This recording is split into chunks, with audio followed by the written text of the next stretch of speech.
அரிய வகையான நோயில் பாதிக்கப்பட்டு அந்த நோயோட போராடிட்டு இருக்கிற டாப் 3 ஆக்ட்ரஸ் யார் யாருன்றதை பார்க்கலாம். நம்பர் 1 மட்டும் யாருன்றதை பார்க்க மிஸ் பண்ணிடாதீங்க. நம்பர் 3 அனுஷ்கா ஷெட்டி. அனுஷ்கா ஷெட்டிக்கு லாஃபிங் டிசீஸ் இருக்குது. என்னது சிரிக்கிறதெல்லாம் ஒரு நோயான்னு நினைப்பீங்க.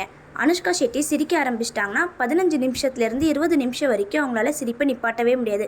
நான் ஸ்டாப்பாக சிரிச்சுக்கிட்டே இருப்பாங்க. நம்பர் 2 டிடி. டிடிக்கு ருமத்தாய்டு ஆர்த்ரட்டிஸ் அப்படின்ற ஒரு நோய் இருக்குது. இந்த நோய் அதிகமாக ஜாயின்ஸை தான் பாதிக்கும். டிடியால் எல்லாரும் மாதிரியும் வேகமாக நடக்கவோ இல்லை ஓடவோ முடியாது.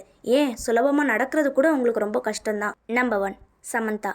சமந்தாக்கு மயோசிட்டிஸ்ன்ற ஒரு நோய் இருக்குது. இந்த நோய் தசைகளை வீக்காகும், டயர்டாக்கும், ரொம்பவும் வலி தரக்கூடிய நோய் இது. இந்த நோய் கூட சமந்தா இது வரைக்கும் போராடிக்கிட்டு தான் இருக்கிறாங்க.